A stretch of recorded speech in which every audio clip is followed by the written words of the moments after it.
Evet, buyurun.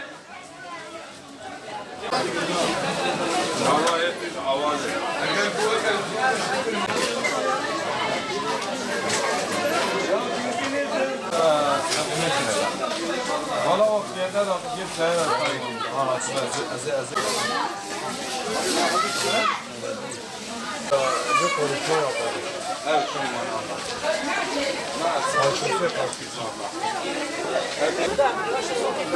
Evet, ver, bahçedir bahçe.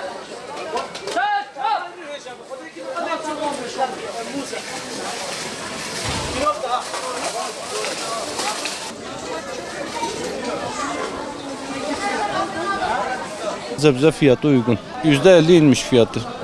Yarı yarıya inmiş fiyatı. Biber bir ay önce 60-70 lirayken şu an 25 liradır, 20 liradır.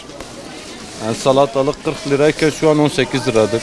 Domates 15 liradır şu an, 30'dan 15. Fiyatların inmesinde sıcağın çok etkisi oldu. Yerli ürünlerin etkisi de var tabii ki. Vatandaş alabiliyor şu an. İmkanlar doğrultusunda alabiliyor. Herkesin imkanı tabii gene yetmiyor. Bu fiyata da yetmiyor ama yani çalışan insan alabiliyor. Bereketlidir maşallah bu sene. Yerli salatalığı biz bugün 15 liradan satıyoruz.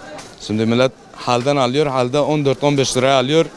Onlar da getirip burada mecburen 15'e satıyor. Çünkü yani bu sene çok bereketli olduğu için millet kar da edemiyor. Vatandaş alabiliyor, nasıl alamıyor abi?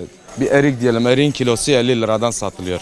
Daha uygunu da var ama yenmiyor. Yine de eskisine göre değil de yani yine de doluyor. Sepetler doluyor. Maliyetler biraz daha düştü. Şimdi bize bakarsan bizim maliyetimiz çok yüksektir. Mesela hal giriş çıkışta para ödüyoruz. Tezgahı bırakıyoruz, işgaliye parası ödüyoruz. Pazar başkanlığı parasını ödüyoruz. Yani poşet desen poşetin kilosu 70 lira. Yakıt desen yakıt 40 lira. Yani bize hiçbir şey kalmıyor. Bizim maliyetimiz düşse biz kar edeceğiz. Fiyat zafer zambiye. Her tişbiye yari. Zafer balığı je. Bağcan atiye 5 milyona. 7 milyonu nif. Sef atne 20 milyona. Şeftali atne 8 milyona. Marul atiye 10 milyona. Pivas 8 milyona. Her tiş balığı çebi yani. Kartoş 25 atiye 15 milyona. Havega balığı zafer yani erzani çebiye vega. Bu kadar nine yani.